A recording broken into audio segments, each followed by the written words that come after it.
what Dr. Wilson says, well, the best way to immobilize a people or organization is to keep them consumed in their own discord, never getting anything done. And that's the game that's been played on us all the time. So until we come up with something, you're going to get the trickle down effect. You're not putting your economic dollar together. You're not culturally sound. You're definitely not spiritually or religiously sound in doing anything. So you're just a bunch of individual people that's right out there just run haphazardly doing nothing. And then you sit up here talking about well, why ain't they doing it for you? Why should they do something for you? Absolutely. Absolutely. But anyway, that's my take on it. That inability to engage in non-emotional strategic thinking is a weakness of the American African people. We cannot do it. Even when you have this conversation about Vice President Harris and former President Trump, all the responses you get as to why people voting, not voting, choosing this one or choosing the other, it's emotional. It's not based on strategy. It's not based on the issues. It's, I don't like him. She's black. It's all emotional reasons why people are doing what they're doing. I hate Trump. Kamala Harris is a black woman and I want to see somebody who looks like me for a change. That's emotionalism. Those are not sound reasons why you vote or don't vote for somebody because you don't like his personality or you love her complexion. That's insanity. But the problem with American Negroes is we deal with our politics the same way we deal with religion, emotion. How do we choose our pastor? Because we like them. How do we choose our church? I feel good over here. And when we come into politics, we do the same thing. Why did we vote for Barack Obama? He could speak well. He looks good. He got a black wife. He makes me feel better about myself. We didn't look at the issues. We didn't care about what he said about schools. We didn't care what he said about mass incarceration. We didn't care what he said about reparations because he absolutely did not support it while he was in office. But soon when he got out of office, now he's talking about we might need to have a conversation. So we got to stop being so emotional. We got to get into the habit of engaging in cerebral, non-emotional, strategic thinking. If we're going to be led by our emotions, we will be taken advantage of every time. That's a perfect segue into the conversation that we had about the National Association of Black Journalists convention that's in progress right now. Earlier in the week, they had the opportunity to interview the former president, and it seemed as though it was an emotional interview, just as you said. And secondly, you also mentioned that there weren't any brothers on the panel. Would you like to expand on your comments about the convention and that interview? Absolutely. I was disappointed because everybody looked forward to it. I'm sure they had millions of viewers because it was talked about, very well advertised and marketed. And I would just assume, that there would be a gender balance. There's only 3 people, so obviously there's going to be more of one gender than the other.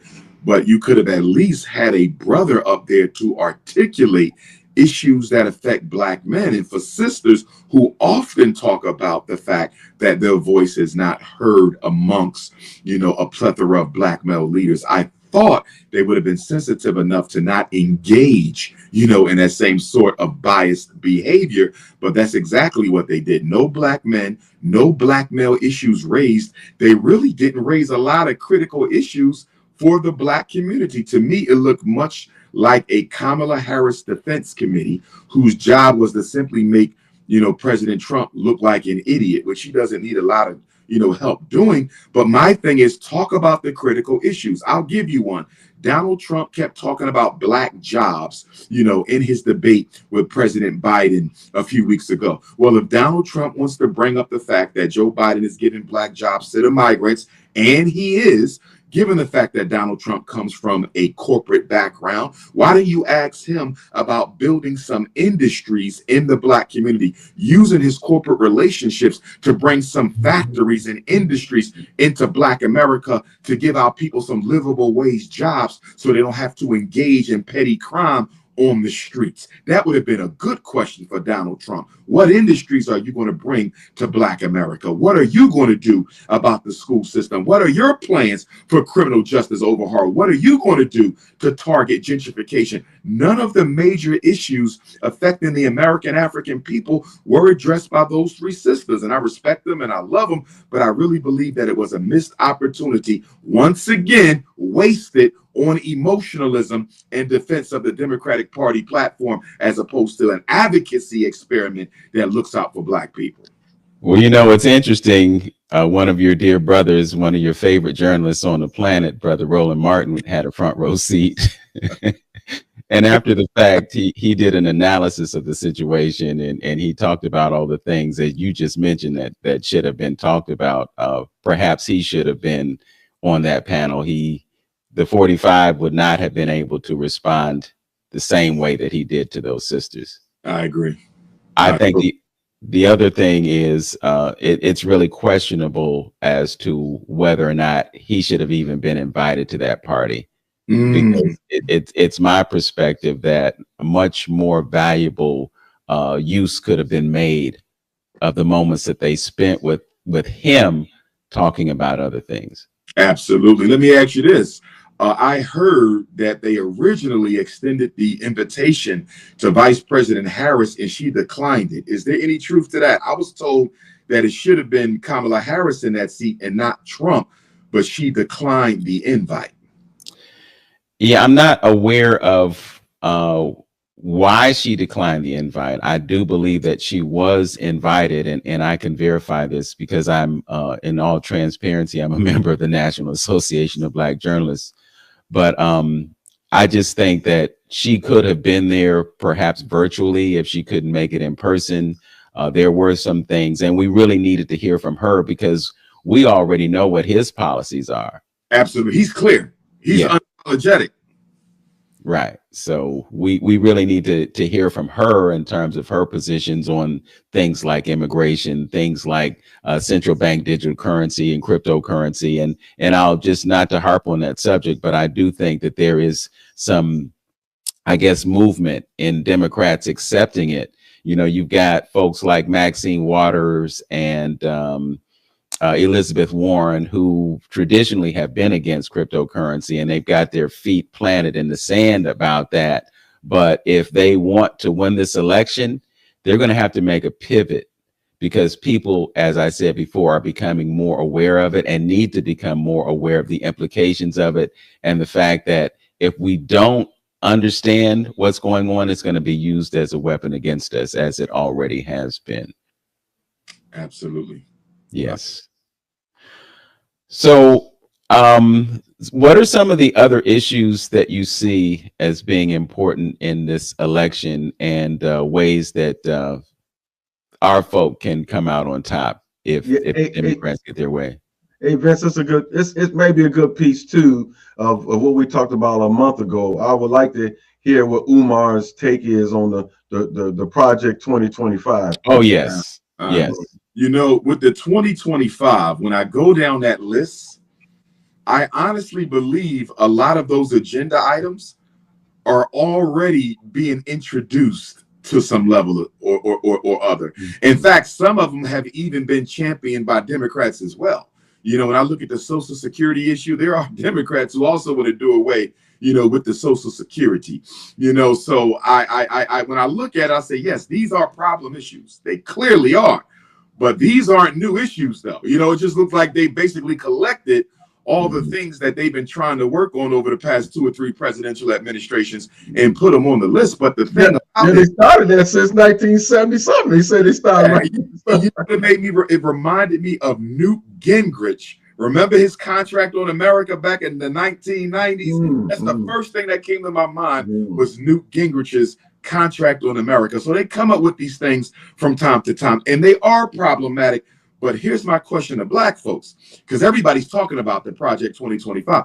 Where is our Project 2025? What are we going to be doing with our $2 trillion and our voting power between now and next year? That's the question. Everybody has an agenda, you know, except Black folks. And to me, that is a very big issue. Another thing, that migrant crisis.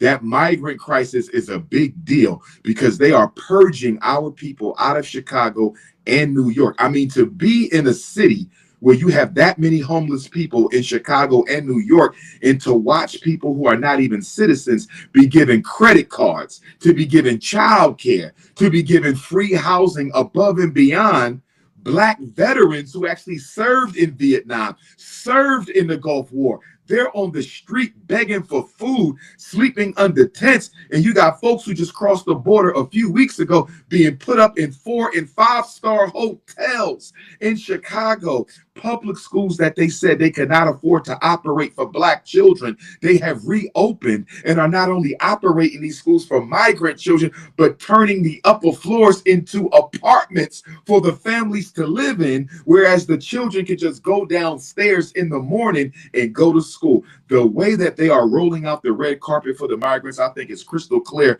in my opinion, that they intend to replace Black people with the brown people. And added to this, gentlemen, is a problem we have, as I popularly call it, the snow bunny crisis, the interracial dating and procreation crisis in the Black community is going to create a numerical issue where one day soon you may have more mixed race African Americans than you have pure blood African Americans, meaning a obviously African mother and an obviously African father. And once you have more mixed race American Africans than traditional American Africans, America can then completely ignore the rest of us and make the mixed race African the new standard of African American in this society. When you look at the amount of mixed race children that we have, and I still consider them African if they psychologically identify with us on a full-time basis. But that does not dismiss the fact that many of them will not identify with us on a full-time basis. They're going to align themselves with the power structure, and you're going to get a situation like you have in South Africa, an entire community of Black people who call themselves colored, who do not in any way, shape, form, or fashion stand in solidarity with the Black South Africans, who in no shape, form, or fashion advocate for the Black South Africans, and in many cases are used by the white power structure against the Black South Africans. We are going to encounter that same thing in America if we keep on making babies with non-African women. We're running out of time in terms of our 12 o'clock noon time frame, but this idea of reparations. We never have any substantive conversations about the debt that's owed to Black America, but we can pay the Asians and we can compensate other people. And now we're giving immigrants all this money that's coming out of our pockets. You know, it just seems that we need to have a really substantive conversation about that paradigm and what we can do to shift it. And this goes back to my earlier point that we are still engaging in dysfunctional political behavior. You have Black people out here crashing out for Kamala Harris. I mean, they're on social media canceling anyone who disagrees with supporting her, and yet you haven't had a single conversation or asked a single question. I cannot believe, with the amount of attention that reparations receives in this country, I cannot believe that Kamala Harris has yet to be asked publicly about reparations. And I also believe one of the reasons she did not show up in Chicago is because she was too afraid that she might get asked some serious questions, which we obviously see would not have happened in happenstance. But I believe she was concerned, and her campaign committee was concerned, that if she goes to Chicago this early in her campaign, and if she's being asked some serious questions about Black folks that she does not intend to answer correctly, she may begin to lose the momentum. I don't think they're going to allow Kamala Harris to answer any serious questions from Black people until close to election time, because they don't want to kill the momentum. And that is a stain against us. If we are going to let this woman run around, champion herself as an advocate for us, the person we should be putting in office,